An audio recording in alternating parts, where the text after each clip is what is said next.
Well, hey there, pen fans. Brian Goulet here of GouletPens.com, and it is episode number 266 of Goulet Q&A.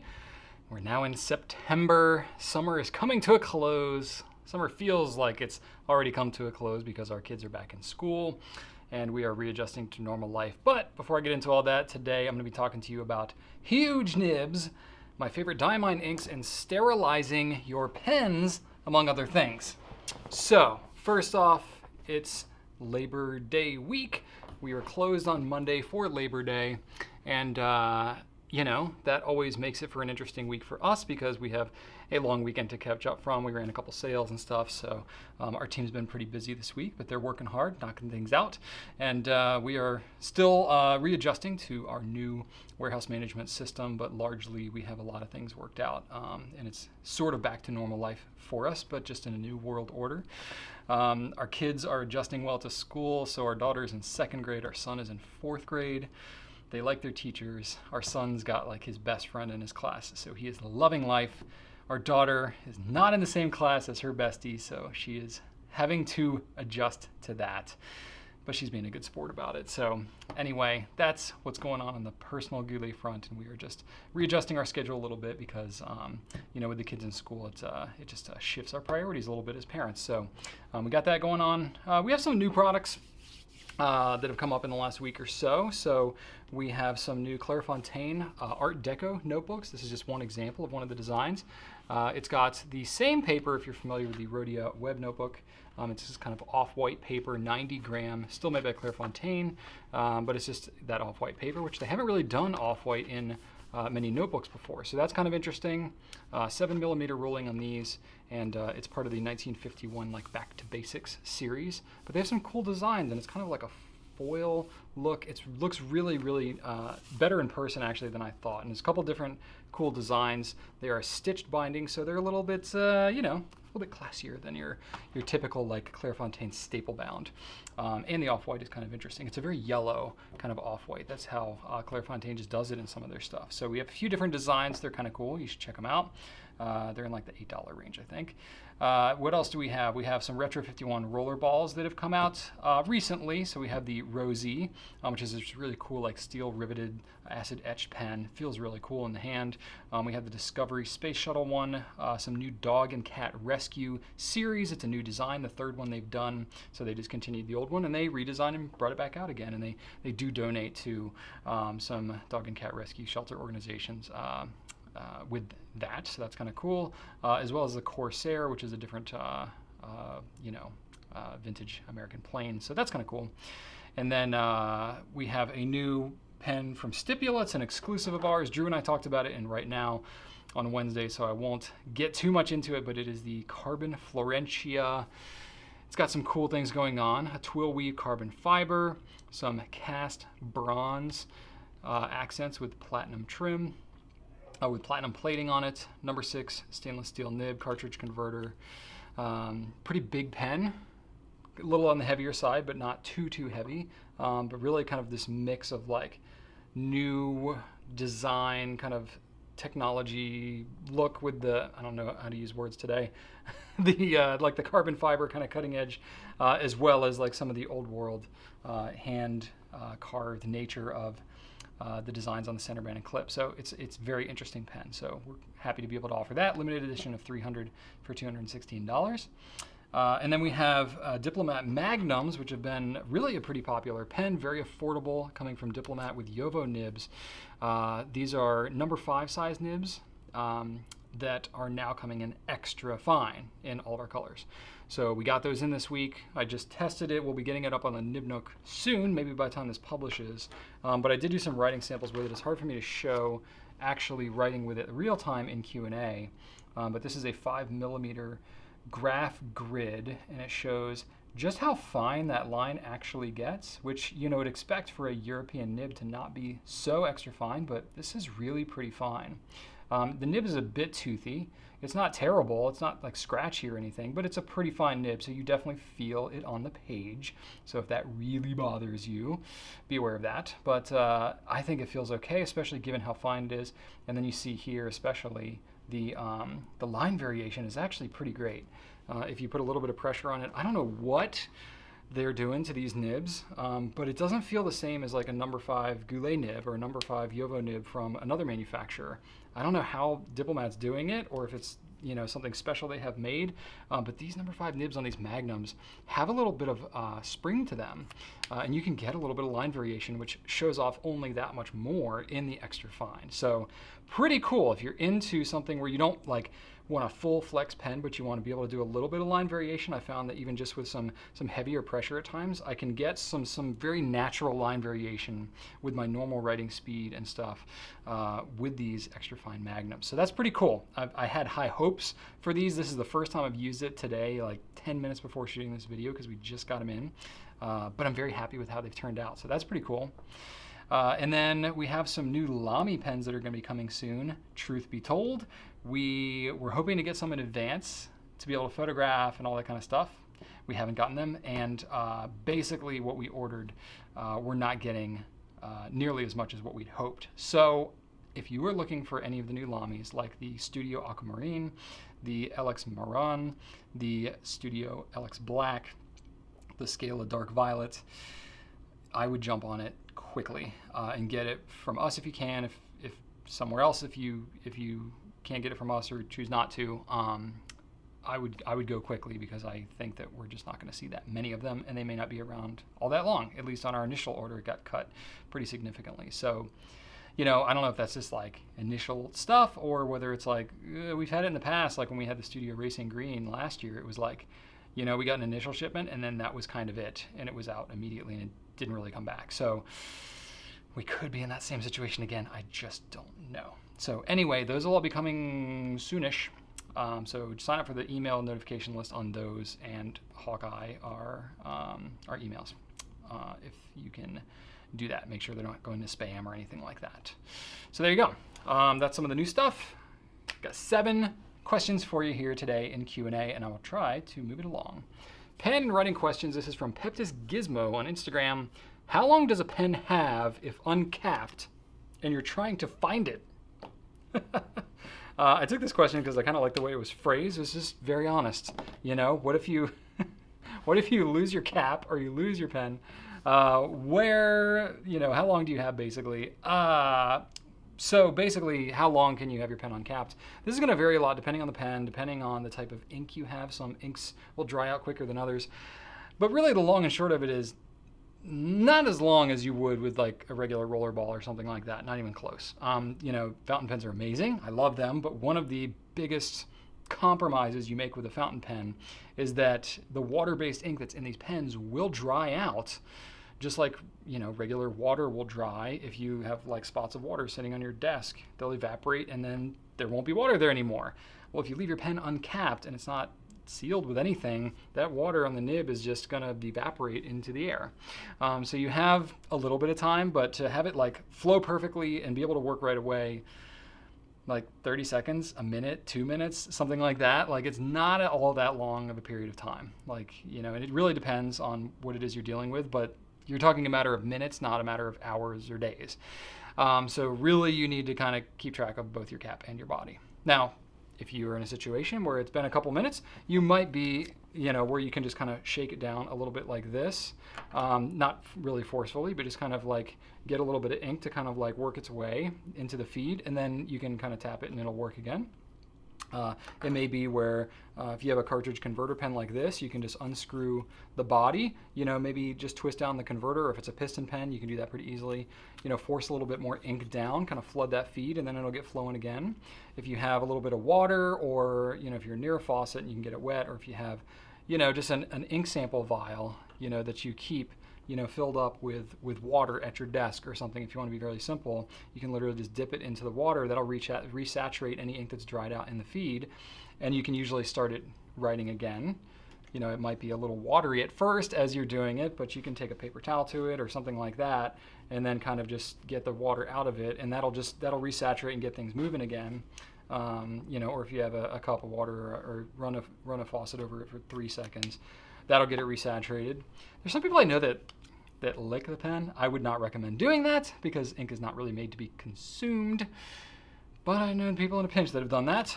You're really just trying to get it wet again. If it's been like a significant amount of time and that nib and feed is really pretty dried out, what's going to happen over time is you're going to have your body of ink that's inside the whatever reservoir type of system you have in your pen.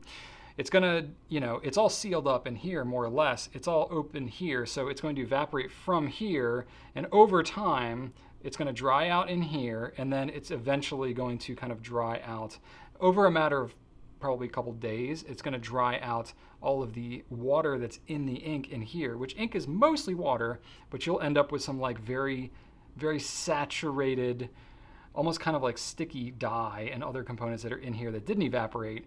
And it's going to be kind of a mess to clean out. So if it hasn't been too long, you can probably just flush with water and clean it. If it was really dried out and is super crusty and gross, then you may need to go with something like a pen flush, or maybe even just water with a little dish soap in it, something a little more hardy to help clean it out if you, say, lose the cap and it's been several days and it just dries out and all that. I've definitely never had that happen. No, but so depending on how long it's been, and you're gonna have to vary it by the situation. If you live in a very humid environment, it's not gonna dry out as quickly. If you live in a very arid environment, it is going to dry out more quickly.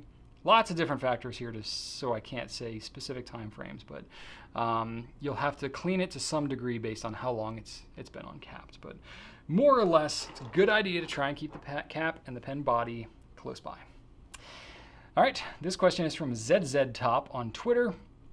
I hear a lot of people saying not to eyedropper pens with metal components that would be in contact with the ink. So how come vacuum fillers are okay, like the TWSBI VAC 700R? So great question. I got a couple of pens here that I can use as demonstrations for ones that, theoretically would be great to be able to eyedropper, but you wouldn't want to do so because of the metal components. So, Conklin, has a pretty good sized pen body in it, has some resins that are interesting. A lot of people have these pens, they're relatively affordable, and you could get really good ink capacity. However, it's got some metal components.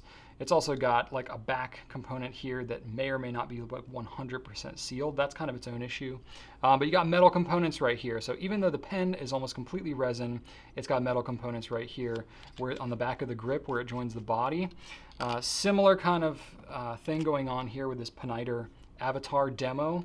So this is a demonstrator pen. Like, oh, it'd be great to be able to see the ink. If you're seeing the scratches on here, that's because this is the one I ran over with my car 6 times, I think it was. But anyway, so sure, it'd be great to just yank this converter out, convert it to an eyedropper. You'd have a much higher ink capacity. You'd be able to see the ink sloshing around. That'd be really cool.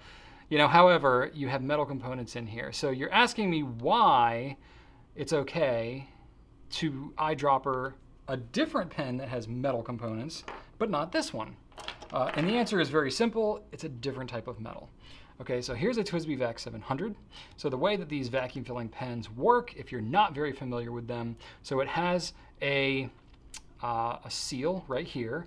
It has a rod that goes all the way through it, and it has a knob on the back. And it's relatively simple. It has kind of a straight shaft in here where the seal makes contact with the side walls of the inside of the pen body, and then it kind of flares out on the inside to become a greater diameter there, so that as you're pressing it down, all the way to this point, it's making contact with the walls. It's creating a negative vacuum pressure up here behind the seal, and then as you press it down, the pressure drops off, and as it equalizes, it draws the ink up into the pen, okay? And then of course, as you close it, that seal closes off, so you can have a huge ink capacity that's pretty fun to fill.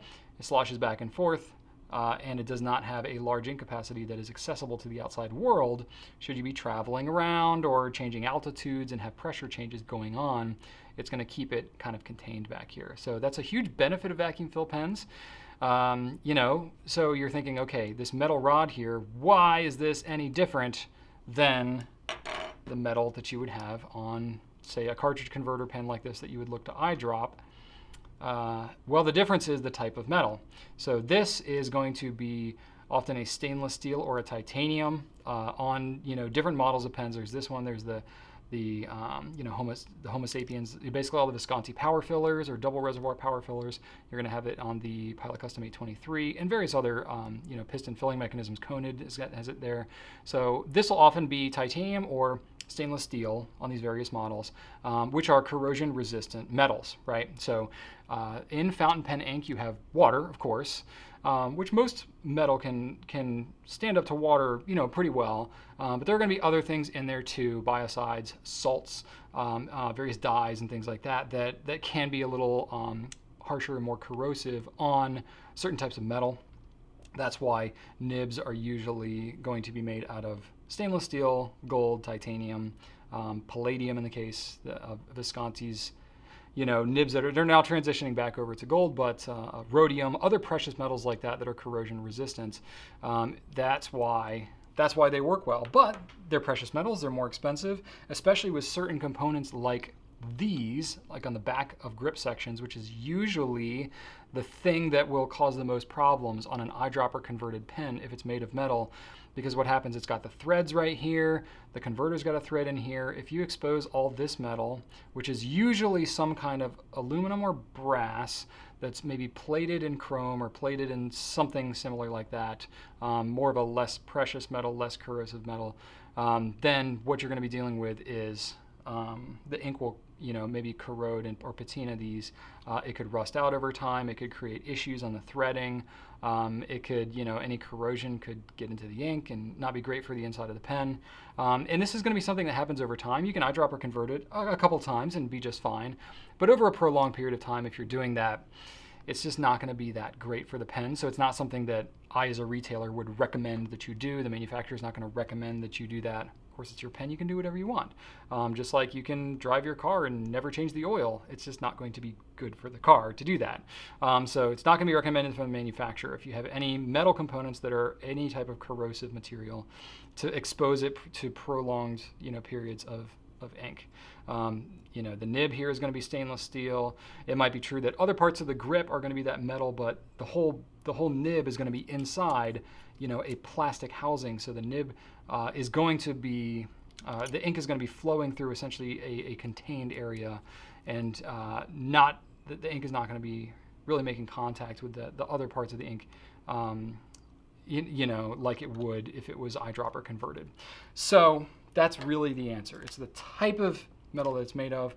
Theoretically, if a manufacturer wanted to make all of those components out of something like stainless steel or titanium, they could, and then you could eyedropper convert it. But oftentimes, eyedropper conversion is something that is more, a niche kind of thing, more of a hack that's not necessarily like something that all manufacturers really recognize or design a pen to do. Certain ones like, certain Noodler's pens and other things like that, like they design them knowing people are going to do that and encourage people to do that, and they put O-rings on it and silicone grease on the threads and all that and say, eyedropper away. Other pens, that's just not the norm of how they know those pens are going to be used, so they really don't design for it because, to machine it or plate it or do whatever with more precious metals is going to be more expensive. It's harder on the tooling of the machines, and so it's going to take longer. It's going to be more expensive. And it's going to drive up the cost for the vast majority of people. That's not going to be something they're willing to pay for, whereas other people, they might. So it's just something that you have to kind of take into account whenever you're looking to buy a pen. So there you go. That's pretty much the long and short of it. All right. I've got there's like a lawn crew out there with leaf blowers. Very distracting for me, but hopefully you can't hear it that much on the camera. But anyway, I'm just going to keep on trucking. All right, asherlewis on Instagram. Aside from the Montblanc 149, what other pens have nibs larger than a size 6? Okay. Well, I have a Montblanc 149, so I can show you, which this is roughly a size 8 or so. So here is a Montblanc 149. It has a beautiful nib. I am a big fan of the design of this nib. I think it looks great. It's really hard to see kind of how it compares without showing you another nib, because my hands are not a great representation against a nib. But there you go. There's a number 6. So it's slightly bigger. Obviously, there's like different design elements and two-tonedness going on here. But just talking overall, just size in general, it's a bigger nib. The wings are wider. It's longer. It's going to be a little longer inside the pen. It's just an overall bigger nib. okay? So if you have a Montblanc 146, that's going to be like a more of a number 6 size. This has more of a number 8 size. So there you go. That shows you kind of just what we're starting out with. Now, what the heck do I show you here? I don't know if I should compare the number 6 or the Montblanc. Maybe I'll just leave them kind of both up so you can see more of what's going on. I have some pens to show you. I have other ones to mention that I don't physically have to show you. The biggest nib that I am aware that is being, call it mass produced today, is the Namiki Emperor. Now, Pilot uses their own number sizing convention. Technically that nib is called the number 50 nib. It doesn't mean that it's like this big compared to a number 6. Pilot uses a whole different convention with like 15, 25, 30, 50, etc. So 50, it's going to be bigger. It's going to be bigger than this Montblanc 149. I don't have it here to show you, but it's probably yay bigger. It's a little bit bigger, but then the nib is just massive. That is one pen. That's like a sort of a grail pen of mine that I'm not like super actively pursuing, but I have referenced it in videos past and never had one to show. So it's, in these exact moments, I'm like, man, that'd be nice to have, but man, is it not something that I could like, justify so easily all the time. Anyway, so that's beside the point. It has a huge nib. Just know that that's pretty much the biggest. The Montblanc is definitely big. A pen of old that I have here is a Delta Dolce Vita oversize, which is going to have that same number 8 size that the Montblanc 149 has, a little bit bigger than number 6. I have another one. This is from Montegrappa that is also a number 8. Now this one is similar in size, but it's actually shoved a little bit farther down in the pen, so it doesn't stick out quite as far, but you can tell from the width of the wings that it's essentially the same nib. Just the grip covers a little bit more of it, so it doesn't look quite as impressive, but believe me, it is a formidable nib. And then Sailor has a pen, the king of pens, also very large. Comparable to this, really like the Sailor king of pens, the Montblanc 149 and the Pelikan M1000 are all kind of on the same level playing field in terms of like being their flagship pens and having these giant number 8 nibs. Now Sailor makes their own nibs, and I'm just not super intimately familiar with all their nib sizing conventions. Let me not cover it with my finger. How about that? There we go. So they have maybe their own sizing convention, so it's not quite as long as the Montblanc one, but also a very large nib. So there you go. That's the Sailor right there. So all beautiful nibs, very large. Part of the challenge you run into with these nibs, not only are they more expensive because they're larger, they're a little bit more constrictive in terms of what pens you could actually put them on, because not only do you have to have a bigger pen, it's bigger feed, it's bigger housing and everything to be able to fit it into. It's definitely a less standard size, so it's not quite as readily available. You kind of have to design like a pretty sizable pen around a nib this size. You couldn't really make this on something like a Waco Sport, right? So it's going to be pretty big. So you pretty much have to get a big, expensive nib on a big, expensive pen, and then you end up into a territory where it's not going to be something that like everybody is going to go out and buy, and you're into the upwards of $1,000 to get a pen with that size nib on it in pretty much any brand. Other ones that I'm maybe not as familiar with is Danny Trio. So they have pretty large nibs as well. I think they're kind of comparable to Sailor. And then vintage stuff, I've heard the Waterman 10 and the Parker 12 nibs were quite big. I don't have any of these, don't have a lot of familiarity with them, but as I was looking on forums and things, those nibs came up a bunch. So some other stuff out there. So some stuff, most of this stuff I don't carry, but number 8 size nibs are really cool. They usually tend to be pretty expensive. They're not so easy to work with from the manufacturer side, so they're not as popular, but I am very intrigued by these larger nibs. The one that I was really happy we were able to do is the Shiny Lines one, which is great. And that's a limited edition that we no longer have anymore. Was thrilled to do it when we had it, but yeah. So if we have opportunities to do stuff like that with those big nibs again, we will have to jump on that. But anyway, so yeah, that's pretty much it that I can think of. There may be some others. If you have any others in mind, please make a note in the comments, because I'd like to check them out as well as anybody else who's referencing this video for things that I'm not as familiar with. That'd be great. Thanks. All right. At ExiledTexan86 on Twitter, is there a safe way to clean or sterilize pens without risking the material or color, for example, the Conklin Nights. I'm unsure what cleaners are harmful to pens. Thanks. Okay? I'll keep this very simple for you. I have several different videos on pen cleaning and maintenance. If you look in our Fountain Pen 101 series, that's a really good one just to go back and reference there. Goes through all the basics of what you should basically use to clean your pens. I'll recap that a little bit for you here. But I have a Conklin Blue Nights here because that is one that I currently have at the ready. And it's representative of all the Conklin Nights you asked for, as well as kind of just a lot of pens in general. So this pen is going to be made of a certain type of resin. This is called acrylic acetate. Depending on the type of resin you're dealing with, the type of compound that it's made of, it can have certain levels of resistance to different chemicals and stuff like that. I'm not going to like push the boundaries on what I recommend to use on certain resin pens and stuff like that, because frankly, I don't want you to use anything that could be potentially harmful to any of your pens. So I'll talk very briefly about, in practicality, what you should use. You have certain inks that are going to be easier to clean than others, depending on how long it's been sitting in your pen. If it's got, shimmering stuff in it or high sheening stuff, some of that stuff can stick around a little bit more. You can be tempted to use some harsher cleaners to speed up the cleaning process. But largely, I would say, try not to use some of the more extreme property inks in some of your rarer or more expensive or harder to clean pens. Sometimes it might be hard. You may not be familiar with it. So just keep that in the back of your mind, that as when you're inking up a pen, like, I'm going to have to clean this out one day. How's that going to go? Just something to think about. Don't let it ruin your whole pen experience and get paranoid about it, but just, be conscious of that.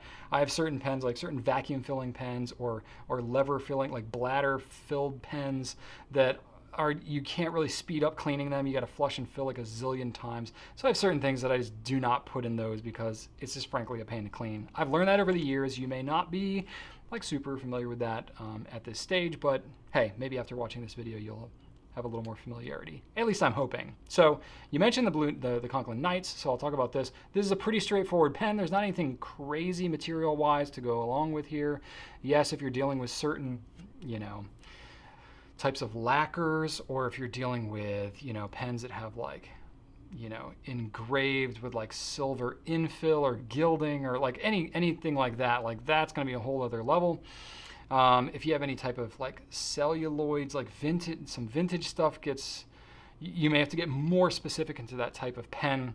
But largely modern pens are going to fall into a couple of different camps. You're going to run into some kind of resin, which is either going to be like an acrylic acetate, maybe an alumilite resin like our Herbert Belladonna.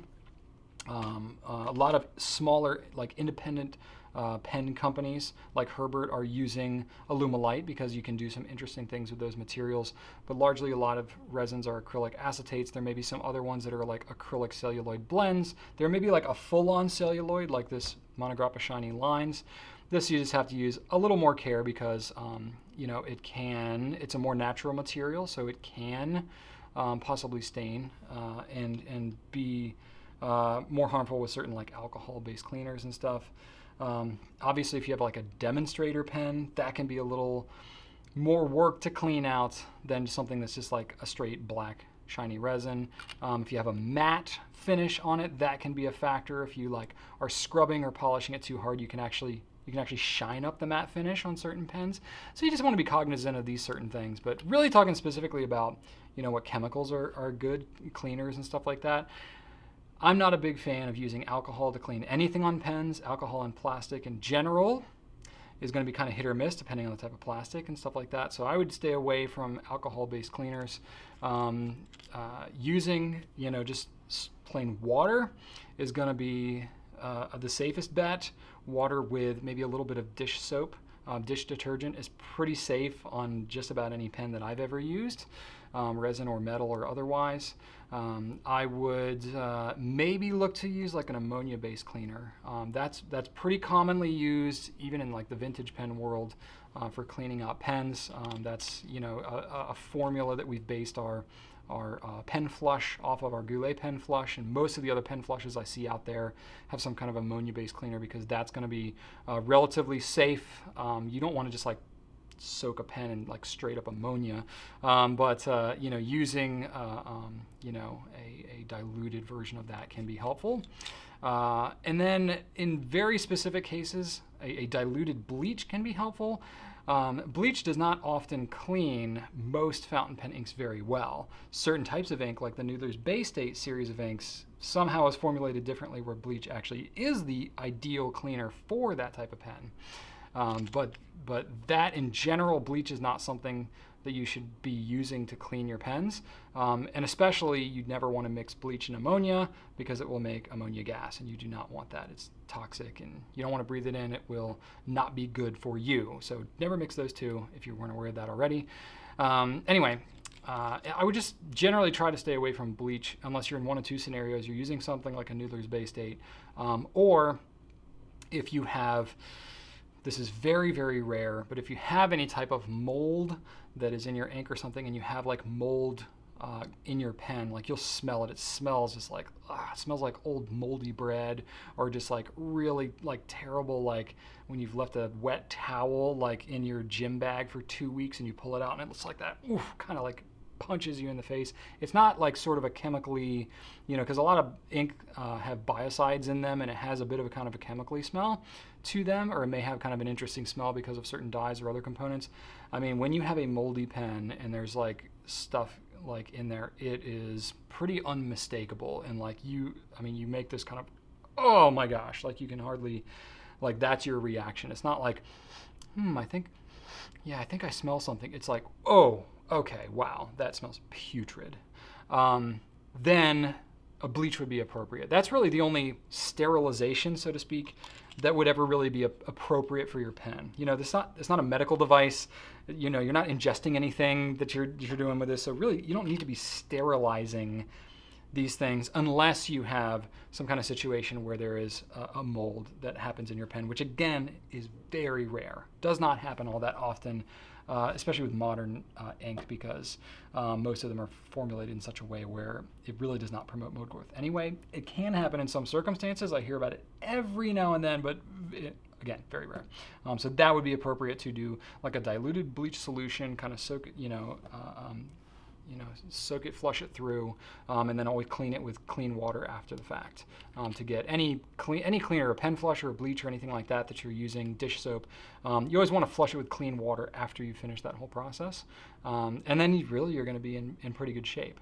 Certain types of ink that you have that like shimmering inks or maybe some high sheeners, it can be helpful to use a toothbrush and actually like scrub the feed and kind of and use like a more of a mechanical method for cleaning. That can really help, especially those particulates from the shimmering inks, to get those out of there. But generally speaking, you're going to be okay just using something like a pen flush, or if you have a pen flush or maybe water with dish soap and you use the toothbrush with that can help tremendously. And you really don't need to go any harsher than that. A couple things to be aware of with both ammonia and bleach solutions. So bleach, you don't want to leave anything stainless steel sitting in bleach. I'm not sure how gold reacts with bleach over time, but bleach can corrode stainless steel over an extended period of time. So it's okay to just kind of like flush it through. I mean, ideally, if you can remove the nib and then just clean the inside of the pen with it, that's even better. But you can have some intermittent exposure to bleach and still be okay. But you don't want to like soak the whole pen in bleach overnight, because that could break down some of the stainless steel in there. Likewise, with any ammonia-based solution, it has a similar kind of corrosion effect with ammonia. And so I would just be careful of that. And then, I've had very, very select times where I've had people have a little bit of reaction with ammonia and like a macrolon or a polycarbonate with a Lamy 2000. It's weird because there's a lot of Lamy 2000s out in the world. There's a lot of pen flush out in the world. I've never had an issue with mine. I've had a couple of people that have had some adverse reactions there. And when I did some more research and stuff, I was like, oh yeah, it's not really recommended to use it. I mean, granted, a pen flush solution is not going to be like a ton of ammonia on there. So I think if you like soak it for a long period of time, it's not going to be great for it. But just be cognizant of that. If you have a polycarbonate, ammonia may not be ideal for that as well. So just stick to a water and dish soap kind of solution, and I think you'll be okay. So that's about all I would go. Just recommending that there's enough disclaimers I have even just with those cleaning agents that I have there. I really never recommend like an isopropyl alcohol or a denatured alcohol. Some people use them. Some people that's just they mix up ammonia and alcohol constantly. If you're using something like an isopropyl or a denatured alcohol on the wrong type of plastic, it can actually like cause it to fracture. It can cause it to crackle or kind of cloud up and stuff like that. I've just seen too many instances of people not really knowing what they have, grabbing whatever chemical they have, wiping on the pen, and then they're like, yeah, this is like a kind of a matte cloudy finish on my demonstrator pen now. And I'm like, that's because you rubbed denatured alcohol on the wrong type of plastic. So just be cognizant of that. I never recommend alcohol for that purpose. But there you go. All right, got a couple of ink questions here. One is from Itaverp. 40 phage on Instagram. Sorry, lots of things there, hard to pronounce. What Diamine ink does Brian suggest or like, and why? Now that I reread the question, you just asked me which ones do I recommend and why. I swear I've read that question like 8 times so far, and I read it as what are Brian's top 5 favorite Diamine inks. I think I see the world in listicle form. Maybe too much BuzzFeed in my millennial brain. But anyway, it's good because I kind of interpreted it as a top 5 question, but I totally came up with more than 5. So now I don't have to feel so guilty about that. Anyway, I'll talk about some of my favorites. This is really tough because there are so many good Diamine ink colors. Full disclaimer, I have not used every single one myself, but I've seen the swabs of all of them, and so this is going to be a completely subjective, not objective in any form, just a personal list of ones that I find most appealing for the most random of reasons. But that's what you asked for, so there you go.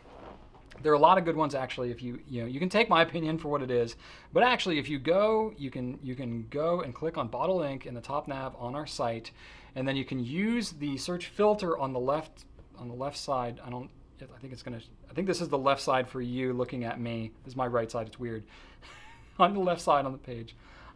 You can actually sort by brand. So you can, there's other ways you can navigate, and you can narrow down just by Diamine bottled ink. And then there's different sizes and some of them overlap, but if you just sort by 30 milliliter, which is the most most extensive of the Diamine collection we have, and then 50 mil because that's where all of the shimmering ink are 50 mil. So sort 30 and 50 mil together, and you'll come up with like 107 different bottles or something like that. And then you can sort it. I think it defaults actually to popularity, but you can sort it by price or A to Z or whatever. But if you sort by popularity, then you're hacking our site and you're seeing what are the most popular ink colors, because it is dynamic. On our old version of our site, it was not dynamic, but now it's dynamic. So based on what you all are actually buying and looking at on our site, you can see what are the most popular Diamine ink colors that we have. So there you go. Nice little life hack for you. You can see those popularity ones based on kind of the general pen community, those who are shopping on our site at least, what they find popular. So you can get the general opinion there, but I'll give you my totally subjective opinion. What's got to be on my list is Diamine Marine. Love, love, love that color. Great shading, really nice turquoise color. Perfect blend of like a blue and green color. I do like turquoise a lot. It's the color of my water bottle. And Marine is kind of this general shade. Of course, blue, like my wall, blue and purple. I have blue a lot in my life in various forms. But really just like, this is my phone case. It's blue. Like this shade of like this cerulean blue, that is just like, there's nothing better to me. But anyway, there's a lot of blue. I didn't just choose like 17 blues. But Diamine Marine is just a classic. I've loved it ever since I first inked it up, and I really have never fallen out of love with it, which is why it has to stay up there on my list. This is before shimmering inks were around. Diamine in its more original, like only 80 version form, or I think maybe it was 60 when we first started with Diamine. Anyway, we've carried Diamine for 8.5 years, or something like that. Anyway, 8.5. It's been a while, but anyway, so there you go. So Marine is great. Red Dragon is a favorite of mine as well. That one goes a little ways back. Oxblood, I will give a full disclaimer, it's a little bit darker and it is a more popular color, generally speaking, but the two are kind of close. I actually really like Red Dragon more, personally, but that's a totally personal thing. Oxblood is great, I love it, it's a good ink, but I just like the slightly brighter, more vibrant, more of a true kind of punchy red as opposed to like a darker red, brown, kind of that dried blood looking Oxblood color, which is really kind of what it looks like. Give an honorable mention to Syrah, which is really more of a burgundy. It's kind of like if Oxblood turned burgundy, it would be Syrah. So also a really great color. I do love that one, but of that kind of red genre, Red Dragon really has never been topped for me. Matador is close, but it's really similar to Red Dragon. Red Dragon is just like, I love it. Diamine, Majestic Blue and Blue Velvet. I lumped them together because I really now flip-flop between the two. Majestic Blue is like an OG dark blue, OG meaning like old guard. I've always loved that, again, from the first time I inked it up. It's a deep saturated blue with a heavy red sheen, which that ink was around when there were not a lot of heavy sheening inks. Now there are more, and there are more ink companies that are kind of leaning towards that as people are reacting to it. But it, again, is kind of an OG sheener. The oest of G's that I can think of would be Parker Penman Sapphire. So if you know that ink at all, that's from like the 90s. It's very vintage at this point. It's crazy expensive to buy it, you know, if you can find any, but very comparable to that. Deep blue, heavy red sheen. Blue Velvet is really similar to that. It's not a, you know, it's a little more expensive, and it's in that like triangle shaped bottle, which is cool, but you know, maybe slightly less practical.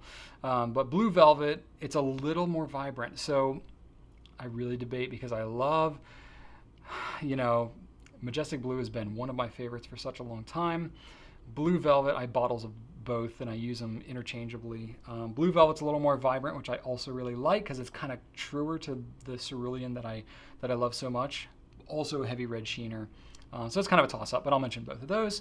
And then let's see here, what else? I love the Shimmer-tastic ink that Diamine has put out. They put out so many colors. There's so many good ones. I kind of just like didn't even know which one to pick. And as I was really thinking about it, I was like, you know, I've inked up a lot of them and used them periodically, but I just the way that I work, I really don't use a shimmering ink for like an extended regular basis. It's just not in my rotation personally. So while I enjoy them, you know, it's not like among my top favorites of the thing, other than just like my initial impression of it. Wow, I really like it, or I like to see it. But I'm not using any of them all that much on a regular basis. But I did want to put one on here that I really kind of like because I think it's slightly more unique. The Diamine Golden Sands. So in general, I don't love yellow ink, and I don't use Golden Sands all that much, to be completely honest with you. But it's really kind of the closest you can get to like a true gold, sparkly kind of gold ink in the fountain pen world that I'm aware of.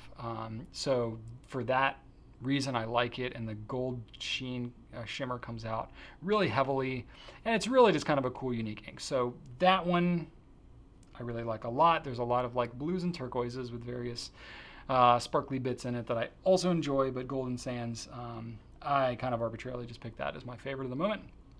And then another one that's kind of an oddball for me, Diamine Pumpkin. This ink is, you know, it's a little bit of a higher maintenance ink because it does, you know, some orange inks, and this is one of them, kind of crusts up a little bit on the nib when it dries out. It'll nib creep a bit, and then it'll kind of dry and leave like this crusty, orangey, almost kind of powdery kind of thing. It looks crazy. It looks like something that's growing out of a cave, like a stalagmite. But the truth is, it's just like whatever dye component in there, that orange dye component, it seems. There's several different colors. Diamine Ancient Copper does this too. Monteverde Fire Opal does this. Actually, the Urban 1670 Rouge Hematite also does the same thing. Something in that like red or orange dye component.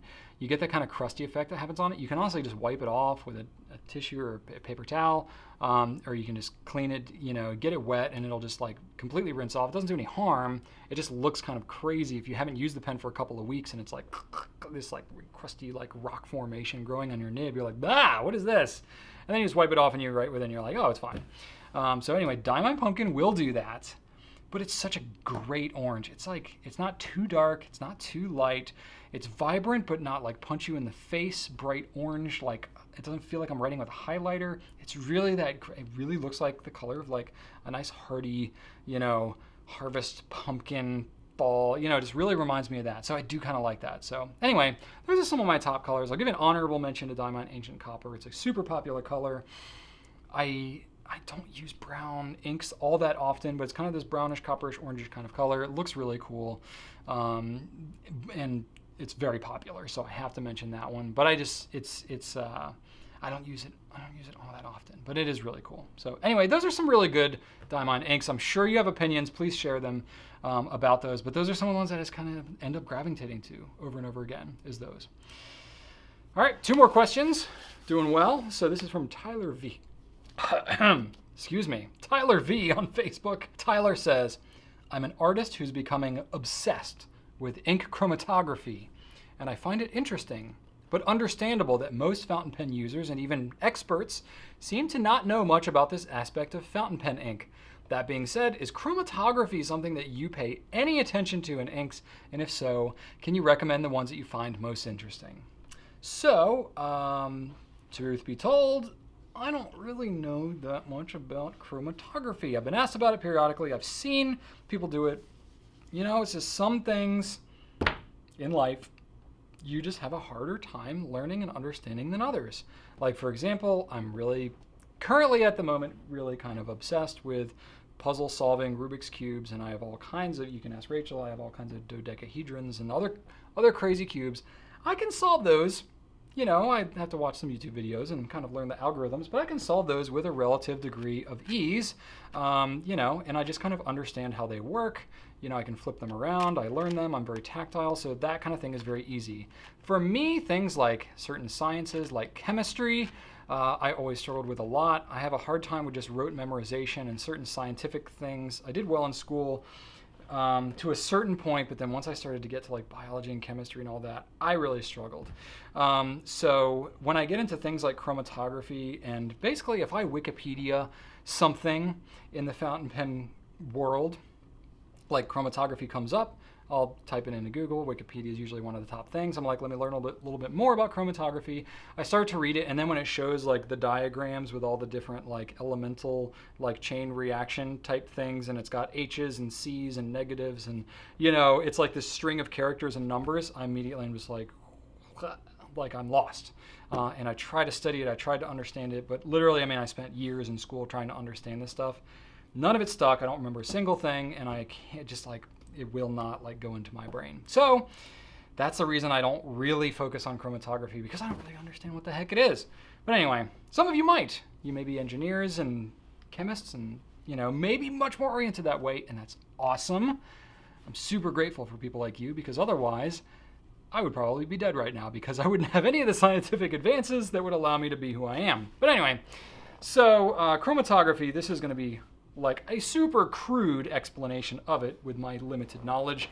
If you look at something like a paper towel, is one of the crudest forms of chromatography. Essentially, it's basically when you're trying to split apart I believe it's strictly a chemical makeup, and split apart its components. So for example, I have an ink here that I've dripped onto the towel. This green dye, I don't even remember what ink color this was, but this greenish color came out further than this whatever darkish, purplish, brownish kind of color. I have no idea what originally that color was. Probably some kind of turquoise. But there are clearly multiple colors, multiple dye components that are making up that particular color. You can see here, just you know, some of these blues are a little more straightforward. Of course, I have 3 active paper towels on my desk, and look how much of them are blue. I am really kind of not diversifying myself in my ink choices. Blues, and I have some blacks, I have some greens. I don't really have a whole lot that's actually separated out into really truly interesting colors here. But anyway, that one little spot's probably the most interesting one that I can show you. I've lost it now. Where is it? Yeah, that one. So chromatography, you can do it in a liquid form. You can do it on a solid, like you can actually buy chromatography paper for the purposes of splitting out things like dyes and all that kind of stuff. And that is kind of the end of what I know about chromatography. Now, I know that there are people that have done tests with chromatography paper on certain ink colors, and I've read up on, and I'm like, oh, that's really kind of cool. What does that actually mean though? Like, okay, you can kind of understand that like on a given color, there may be some red components or purple or whatever that may come out of it. And you're like, okay, that's cool. So what? You know, it's like I'm using a pen. Maybe if I'm using a super absorbent paper, I might see a little bit of a halo of some color or another. You know, or maybe if I'm getting it wet, certain colors will run and certain colors will stay. You know, so I've seen some interesting things, especially if you, Tyler, are an artist. I've seen some, you know, bloggers and other artists who have done ink washing and some mixed media stuff using fountain pen ink. That gets pretty cool because when you get it wet, you can like pull certain colors out of it more. Thinking about like urban sketching and some of these other types of things. You can do some really interesting, really cool artistic things with fountain pen ink that gets to a certain place where I'm like, I am now no longer very expert-like or have much knowledge of this. I have observed it kind of from behind a like one-way mirror, and I really don't know much beyond that because I just frankly haven't really spent any time and don't quite like understand from a scientific standpoint how that works. But basically there are some practical things you can do with pulling different dye components out in like an ink washing mixed media type thing to create different artwork. You're getting to a place where it's beyond just kind of using a fountain pen, right? Like you're not using it just to write, you're using it to create art, you're pushing some boundaries, and now you're pushing beyond the boundaries of where I am going to be much help to you. But there are other people out there that have done some cool stuff. You know, forgive me, names are slipping off of my mind, but Liz Steele is an urban sketcher who does some great work. Who you can find some inspiration from. It does some little maybe watercolor stuff within the sketches and all that. And you can see sort of some chromatological effects in some of that work. Jamie, oh my gosh, it's been a couple of years now since I've talked about Jamie's blog posts. Jamie Grossman has done some, oh wow, I blogged about Jamie back in 2012. Holy moly, been doing this a while. Hudson Valley sketches. So let me check on Jamie's thing. Haven't seen. Oh, Jamie's still going at it. Okay, cool. Awesome. So Jamie Grossman, check out some of Jamie's work. Has done some really cool stuff with ink washing and lots of ink washing tests and stuff like that. So lots of sketching, that kind of stuff. So really cool stuff there. Reyes Laypod has done some really cool stuff with ink drops in water and some very cool art with that as well, using fountain pens to draw in like puddles of water. And you can see some of this type of chromatological stuff coming out in the ink. Really cool stuff of people that you should follow instead of me doing this type of thing, but you're gonna see some cool effects there. Now, as far as from like actually doing chromatography tests, I mean, probably you can determine like which ink colors would be really good to use in a mixed media type application, but that's getting outside the boundaries of kind of where I live and where the most of the fountain pen community is living. Because when you're using just a pen on paper, you're not going to really see any of those effects happen with normal fountain pen use. So there's not as much of a practical application to say, oh, you have these cool chromatological effects, but it's going to write the same in a pen as anything else. I have no idea if it affects dry time, you know, ink permanence, or really any of that kind of stuff based on doing chromatography tests. So I would actually love if any of you have done this type of testing or you know of any other types of things. I'm really curious. I'm asking you for a lot of help in this Q&A, huh? But I'm really curious if any of you all know of really practical ways that chromatography can be helpful in the fountain pen world. That would be kind of cool. So I haven't really heard of any like scientific conclusions or particularly helpful things beyond the ink washing that can be done with these tests, but hey, I'm always up to learn. So I would love to hear about it. Leave comments on YouTube and we would like to read it as a team and follow up more.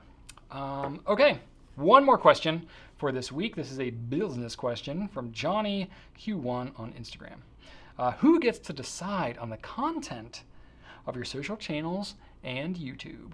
Okay, so a little BTS, a little behind the scenes for you about how Goulet works, but I'm going to give a little bit of a twist to this question and interpret it in such a way as I desire, because I get to do that in a Q&A. A Q&A, largely I get to determine what's going on because here I am. But anyway, no. So the way that it works, it's really different. We put out a lot of different types of content. We're on a lot of different channels. And frankly, every channel is a little bit different. It's not, believe it or not, it's not all the same people on all the same platforms for all the same reasons. So even the same person, and this is something that everybody needs to understand about social media, especially those who are producing content, whether it's a retailer like us who's trying to sell something, or entertain you or educate you or whatever, or if you're just on your own, putting out information about yourself on these channels. The important thing to understand is that it's not like you can just broadcast everything the same way on every single place and expect the same results. So for us, we understand that, when you're on YouTube and it's a Friday night and you're kicking back after a long week of your life, you may want to chill and just kind of relax and watch it sort of like you would kick back and watch a movie. So you may be cool with like a super long form Q&A where I can go on talking for 56 minutes and you're 100% cool with that. Maybe you've got me up on your TV. If so, hello, you're watching me like more life size at your living room or what bedroom or whatever. Some of you may be watching this on your phone and that's totally cool. Maybe you have a long commute and you like to download these and watch them on your commute. That is also cool. Maybe this is in podcast form. You're not even watching the video. You could just be listening to the audio. That is also really cool. There's so many different ways that you can fit the content that we produce into your life. We understand that and respect that and are trying constantly to adapt and figure out the best way to manage that, which is ever changing. So, for example, YouTube is one way, but there's also video on Instagram and Twitter. And Pinterest is there. There's picture, there's video, there's blog posts, long form written content, short form audio, podcast. There's so many different ways that we can reach you with great pen knowledge. But it actually takes a lot of work behind the scenes to determine how do we do all that. And it's not like any one person's responsibility to produce all that stuff. We have a whole team of people here doing that. So I'll break down, and this has evolved over time, so I'll talk a little bit about what it was like back in the day and kind of current state where we are, but the platforms are ever changing. Instagram didn't exist when we started this business. YouTube did, but we were limited to 10 minutes videos on YouTube. And then that evolved over time. Facebook really wasn't for businesses at all at the time, and now there's like private groups for something like Goulet Nation. There's so many things that evolve and change. I'm going to describe kind of how we do things, but it's very much going to be like current state. But anyway, so back in the days of old, it was me and Rachel weighing heavily on having to do everything. We had to come up with the ideas. We had to engage on, the different platforms to determine what the heck do we even talk about that you'd be interested in. That was like number one. Had to gain all the knowledge and come up with everything, which we didn't know anything about fountain pens at the time, so the knowledge was very basic, as the kids would say. And then we had to produce it all, which was also very basic in terms of production quality, audio, video, lighting, laundry pile up in the background, which, hey, those videos are all still out there. Guess what? My kids are older, but still same Brian sitting here in a chair. My hair's a little bit longer. Maybe I've lost a little weight, gained a little weight, depending on which point in my life you're watching. But anyway, hopefully now I at least know more about pens. But anyway, as long as the content's solid, the video is going to stay up. That said, it was all really just me and Rachel coming up with everything. That has changed over time as we've gotten more of a team. We now have 2 photographers, Sarah and Whitney. We have Andy, our videographer. We have 3 different people on all the various social platforms, Colin, Lydia, and Jen, and you may interact with some of them depending on which platform that you are on. Sometimes they cover for each other and jump on and around. That's evolved, that's changed. There's different options that are changing and happening. There's DMs, there's public posts, there's community things, there's private groups, there's public groups, there's all these different places where you can gather and talk about pens. It's great, but it does make it a bit of a challenge. So it's very much of a team effort. We have Margaret, who's our manager, that really helps to coordinate a lot of this stuff and really help keep, support everybody on the team who's helping produce this content and engage with you all. And then we also have a director of marketing, John, who is helping more in the strategic space, and also he's got more of a creative background, who's helping, in that way on various ways, and then I've still got a heavy hand in certain parts of it. Rachel's involved as well. Drew is in a lot of videos. So, we have other members of our customer care team or other folks that we've had on for various things. When we talk about shipping and fulfillment stuff, we might have Adam or Katie on. We've had right now where we've had various people come in. So honestly, it's a very organic kind of process that we have. We have certain like technical specialties that really make sense. Like Andy edits the videos because she's got the video background and she's got those capabilities and the software and the know-how to do all that. But it doesn't mean that Andy has to come up with all the video ideas. She comes up with plenty and can help produce them or script to various degrees. But Colin might have a great video idea and then might collaborate with Lydia and Jen or me and Drew or somebody and come up with this list of whatever pens, and then Andy kind of contributes and we come up with different things and it forms and changes. And so it's a very collaborative process to determine. And honestly, our media team spends a lot of time collaborating and coming up with what stuff is going to be relevant for you all, what's going to be good educationally, what's going to be relevant in terms of timing of, there's certain things that like, is not as engaging for you all. If we talk about something 2 years after it launches, it's just not as much on everybody's mind and it's not as pertinent. Whereas if we come out with, something when, there's a whatever, a good example here is, let's see here. I'm trying to think of a good example, like the Conklin OmniFlex, right? So there's been questions about OmniFlex over the last couple of weeks. So we were like, hey, we're getting a lot of questions on customer care, on different social media stuff. People are asking about like the new 2.0. So I was like, okay, it was coming in as questions for Q&A. So, Colin kind of pre-selected. He was like, hey, this Conklin OmniFlex thing. He's like, a lot of my team like kind of compiles questions specifically for Q&A, compiles them onto, kind of a big spreadsheet. Colin will look through them and say, hey, he's seen so many of the Q&As and has helped me select questions for a while. He'll kind of recommend questions that like, hey, maybe this would be interesting. We haven't answered this in a while, or this is completely new, or the way they phrase this is interesting. And then I've kind of like take his recommendations and kind of think about it myself and use those to kind of make the final selection of those Q&A questions. But Q&A is kind of an autonomous process there. A little bit of collab, but it's pretty defined structured video. Other stuff we come up with is much more open to to collaboration and stuff like that. So it really looks a lot of different ways. It evolves, it changes over time. So, with so many products, so many channels, obviously specialized technical work, it can really be a challenge to try and balance it with so many people's ideas. That's why good communication and support and structure is really important for how we produce our content and why we have so many people involved in the process. And it requires a lot of specialized knowledge and historical, reference of, we've put out over 1,800 videos now, I think, on YouTube. I lose track. But even remembering, like, I'm not joking. I have literally heard about an idea 5 years after we've already produced a whole video. And I'm like, that would be a great idea. Let's do that. And then I like start to script it out and I'm like, wait a minute, this sounds familiar. And then I'll kind of like go and find it. And I'm like, I completely did this video 5 years ago and totally forgot I even did it because we've done so many. I was like, wow, okay. So, we all have to kind of work as a team. Like, didn't we talk about this before? Or like, yeah, we did, but that was 5 years ago. 3 of those pens are discontinued. We could refresh that now and it would be totally relevant and we could do it again. And so it's like, okay, yeah, okay, cool. Let's do that. Let's do a refresh of it, call it something maybe a little different and make it relevant. One person can't hold all that in their brain. So it's very much a collaborative effort. Now for the twist, right? So I partly wanted to answer this question just to talk about sort of the creative soup that makes up our content process. But really, a lot of it has to do with you all. Here's the twist.